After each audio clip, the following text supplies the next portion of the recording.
Good Tuesday morning and welcome to Opening Bid. I'm Yahoo Finance Executive Editor Brian Sozzi. I hope you are rested up because today could be one of those, with big capital letters, those sessions. Now, the stock market generally hates the element of surprise. That could especially be the case in the near term, where euphoric stock valuations are now being met with the return of Trump trade war tariff madness.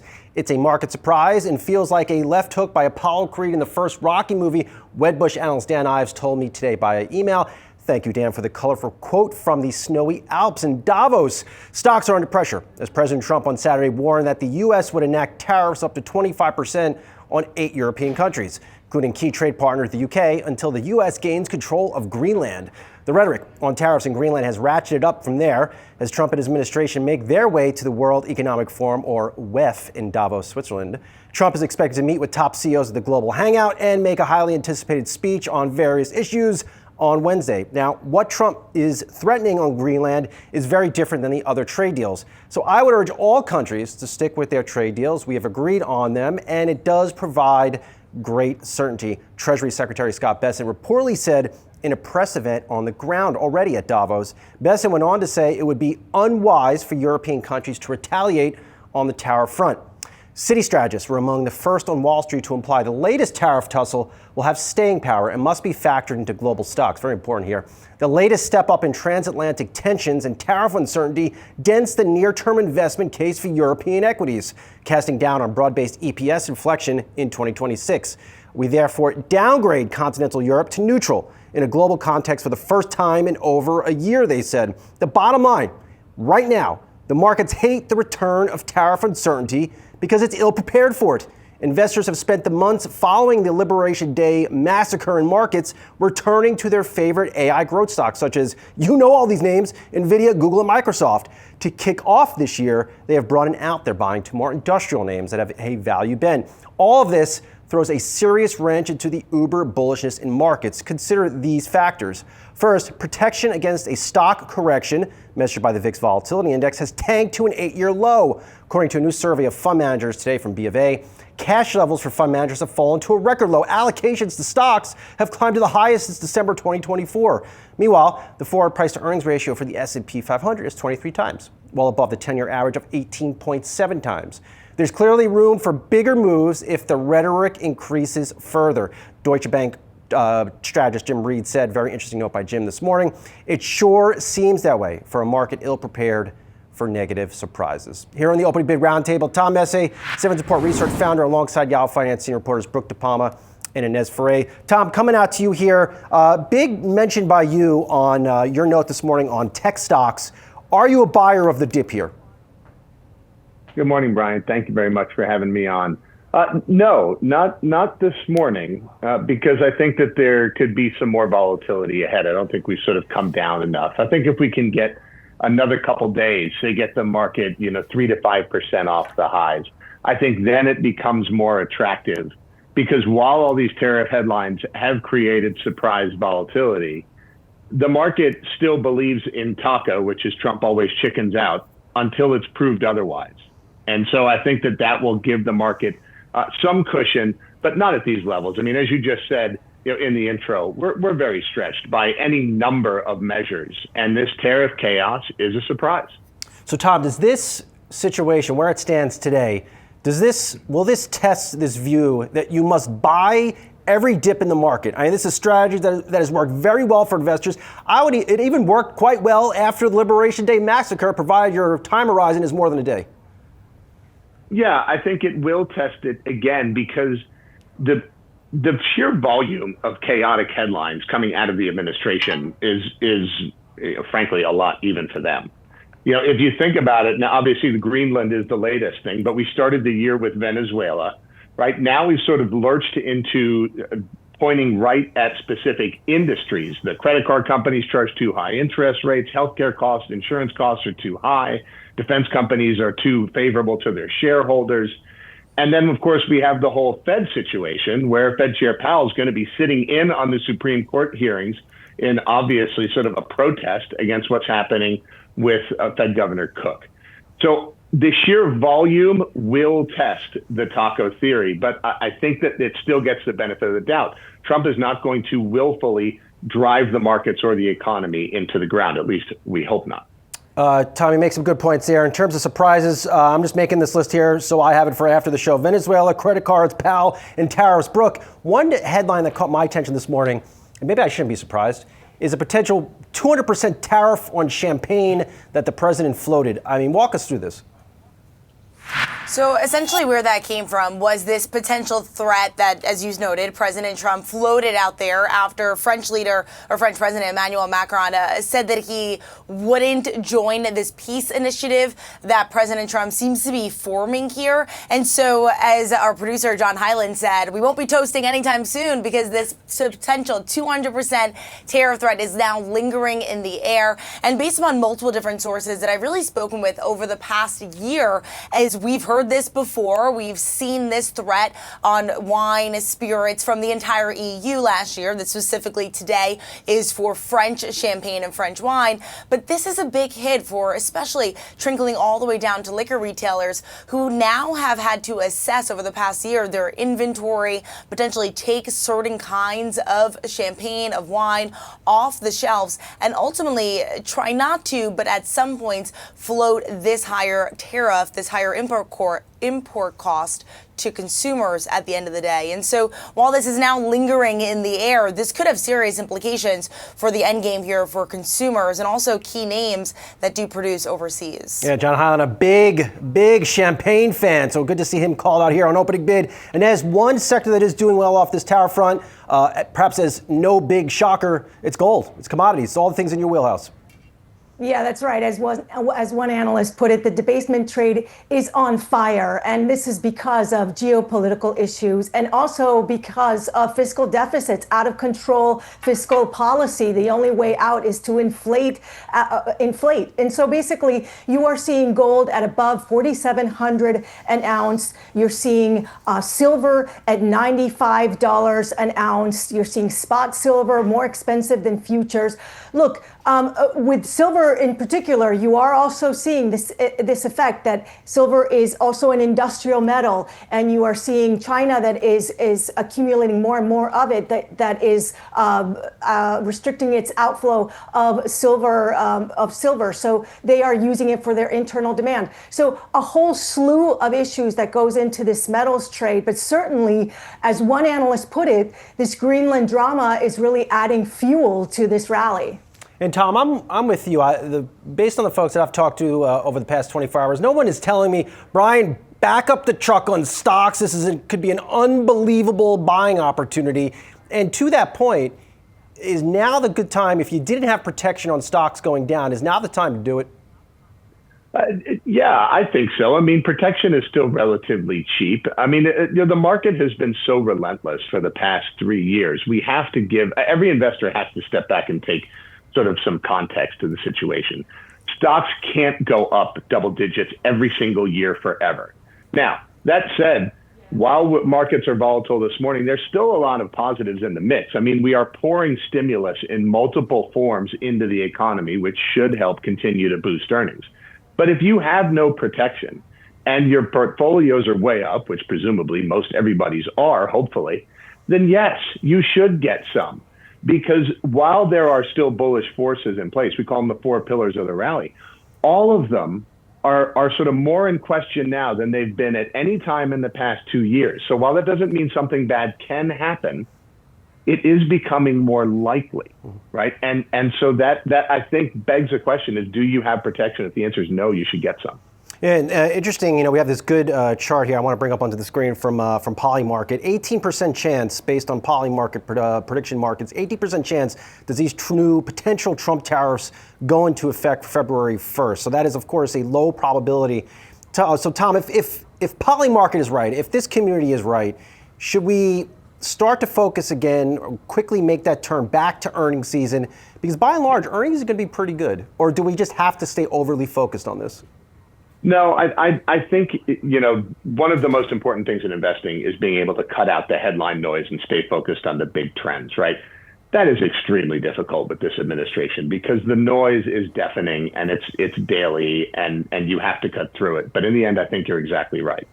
unless you are concerned that Trump will willingly enact policies that will slow the economy or hurt the markets, which he has never been willing to do in now 6 years as president, then you have to focus on earnings, on underlying solid economic growth, on the fact that the Fed is still likely to cut rates probably in the first half of this year, and that AI enthusiasm is still alive and well. And as long as those things are true, then every sort of decent dip should be viewed as a buying opportunity. Not a 1% dip, but I'm talking more like 3 to 5% and maybe a little bit more.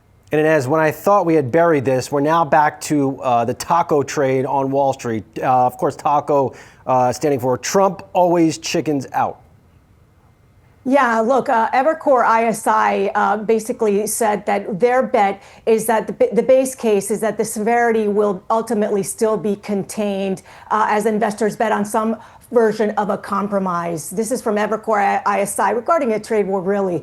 But also saying, but the impacts would be very severe if this goes off the rails. So certainly there is that risk that this could go off the rails, but the market is sort of anticipating, or analysts are anticipating, that there will be some sort of compromise. And it's very interesting that Treasury Secretary Scott Bessent talked about also in that speech that you were just referring to in Davos, saying that this is the same type of hysteria that we heard on April 2nd. So he made note of April 2nd, and we all know what happened with the market on April 2nd, and then the V-shape that we saw after that. So him saying, sit back, take a deep breath. I don't know if that's going to calm the market per se for today and going forward, but nevertheless, this is the type of messaging that they're trying to send out. Brooke, I was talking to one retail executive, and now they're starting to think about putting this language on tariffs back into their earnings calls. Now, the retailers don't start to report until early to mid-February, but again, to what Tom has been talking about, this is another risk that I think a lot of investors forgot about. Now they have to think about it again and price it in.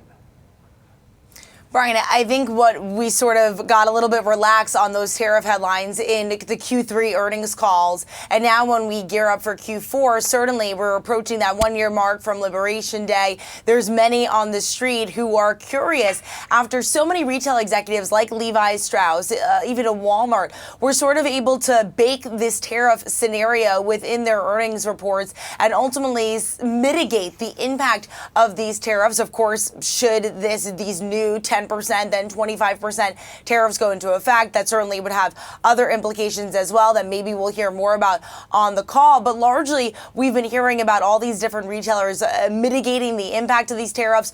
But interestingly enough is that many sources that I spoke to said that price increases were likely going to go into effect in Q1 of 2026 because these retailers didn't want to impact weary consumers or consumers who are already weary during the holiday season.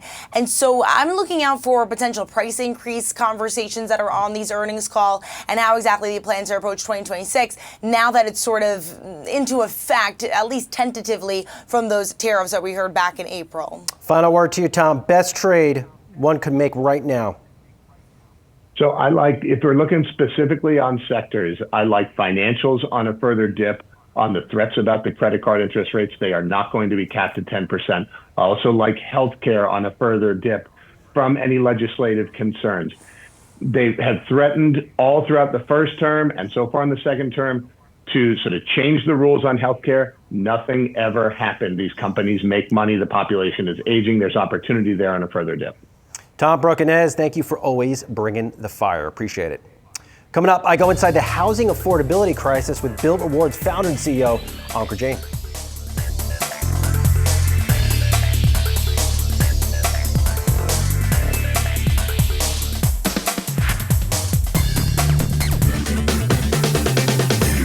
Out of all the moments President Trump may end up having at Davos when he arrives on Wednesday, it's one on the housing front that should be of great interest to us consumers. Trump is expected to use his pulpit at Davos to unveil a proposal to let savers in 401k retirement plans use some of their money for down payments on a home purchase.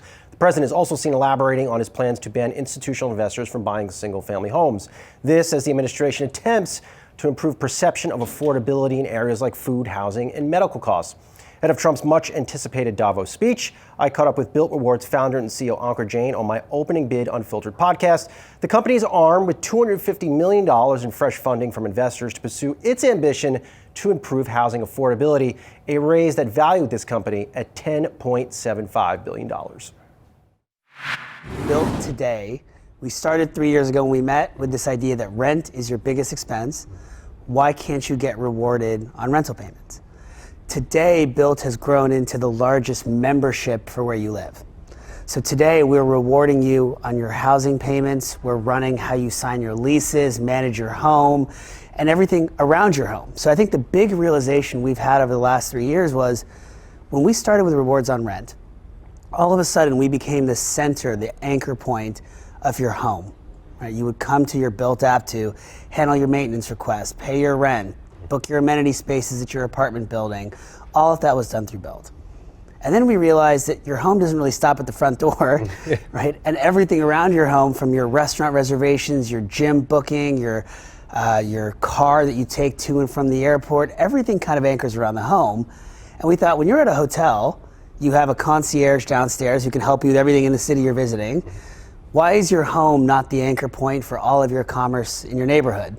And so we've started expanding Built over the last 3 years to become the connection point between people who live in the neighborhood and all the businesses in the neighborhood. And today we have over 45,000 merchants that connect to people in their homes. We've driven over $10 billion of spend to local businesses through our platform.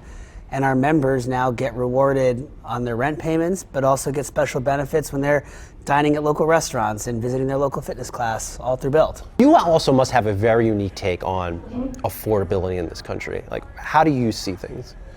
Look, I think this is you may know some of this, but my parents were immigrants to this country.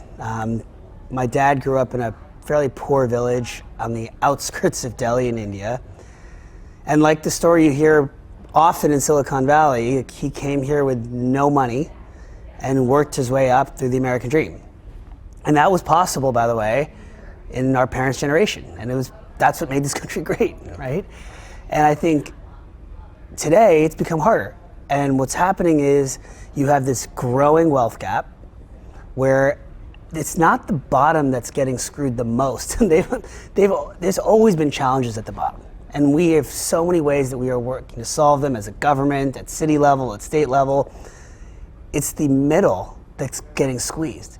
I mean, you see this coming out of COVID. Inflation has hit the middle the hardest because you have less exposure to equities. Your salary isn't growing up at the same level of inflation. Hourly jobs tend to have corrected faster. And yet your housing prices, your healthcare prices, all of these have just skyrocketed, right? And so the question is, one, obviously, how do you bring down prices? But more importantly, how do you help people make more income? Yeah. And how do you give them more for every dollar they spend? Because prices aren't coming down. No, they're not. They don't come down. I don't buy that. Obviously, there are people in New York City who disagree with me on that. But I think there is an opportunity, especially the one counteracting force to all of this is AI. And the amount of productivity that we can generate per individual now in this country with new AI technologies is substantial. And so when people are so worried about jobs going away, I have a different view, which is this might be the only way that we can increase income on a per individual basis. Because if all of a sudden, same companies can generate more output, you're not hiring less people. You're just creating more output. Yeah. Are you seeing within, God only knows how much data you get, but are people, how are they doing with their rent payments? Rent payments right now. Historically rental payments have retained, it's your top of your payment stack. Mm-hmm. I mean, it's your home. Yeah. And so you today are still seeing rent payments continue to be made on time, even during COVID, which was the worst possible time for people collecting rent on that side and people having to pay rent. You still saw 85, 90% on-time payment rates. And so we see that the big thing that is promising is rental prices are stabilizing. And so while for the last couple of years you've been seeing them go up consistently, you're now seeing stabilization and you're seeing property owners start to give incentives and concessions again. And a lot of that, by the way, is not even driven by less demand from people moving into cities. It's that People are actually staying home with their parents. People are living with roommates. Yeah. But and by the way, it's a real thing. Like you spend 1 year at home with your parents. I mean, that's massive money. $30,000 in savings. I couldn't live with my parents. I could actually just thinking about living with my parents right now is freaking me out, dude. Like, thanks for bringing that up. But like, is that, if you're under 30 right now, is it realistic that you will own a home? Short answer is, at this very second, home prices are still too high. Right? But that doesn't mean that there's not a path for the first time for this audience to buy a home. Mm-hmm. And I think one of the things that we have been working on at Built is, as part of this membership for where you live, you're earning rewards on rental payments, you're building your credit history, and you're actually building a path to home ownership. And so when we look at this today, there's a few different challenges with home ownership. One of them is just honestly transparency. It is so hard to understand how much a home costs and what you can afford. Yeah. Like you're just buried in digital paperwork. It's digital paperwork, but like, think about this. You spend your whole rental life going from, my rental cost is $2,000 a month in rent. And then they say, you want to buy a home? It's $500,000. And you go, whoa. How does that math that up? And like, I'm a Wharton guy, and it took me a long time to understand the different loan options and how much you put down and your interest rates and what that means. And it's just so complicated. And so number one is actually just simplifying and creating transparency. So one of the things that we worked with Fannie, Freddie, and FHA on was, can you just tell somebody, for this much that you're paying in rent, here are the homes that you can afford to buy today, all in. Sounds like my a mortgage payment, great. My principal, my interest, my insurance costs, my HOA costs, taxes. Just put it all together for me and show me homes so that I can compare. And then let me decide how much of savings do I want to put up front and show me the different options. Because like most people don't realize, there are programs like first-time home buyer programs where you can put 3% down. That's far more affordable than having to come up with 20% down. Wait, really? 3%? I gotta make a note. That's pretty good. And that's the thing, Fannie Mae, Freddie Mac, these programs exist, but nobody knows about them. Mm-hmm. And it's also hard to know the trade-offs. Like there are trade-offs to what's better for you. So just making it simple and saying, hey, every year when you're looking for your apartment renewal, here are your options to renew your apartment. And by the way, here are rewards you can get if you sign a lease at one of these apartment buildings. Mm-hmm. Or hey, you're ready to buy a home. Here are the homes you can afford, and here's how that same $2,000 a month compares in home ownership in New York versus Washington, D.C. versus Dallas versus Chicago. And it's all in, because what you don't realize is the same $500,000 home in Chicago can cost you double the price as it may in Dallas. Yeah. Because you've got city taxes, state taxes, insurance requirements. And so it's just so confusing and complicated. Yeah. And none of that should be the case. I mean, that's part of this idea of a membership with Built. We just take care of everything for you in and around your home. For the full opening bid unfiltered episode with Built Rewards CEO Ankur Jain, you can watch it now on Yahoo Finance or YouTube, or you can listen in on podcast platforms, Apple, Spotify, Amazon, and iHeartRadio. Julie Hyman will be right back on this important day for the markets on Market Catalyst.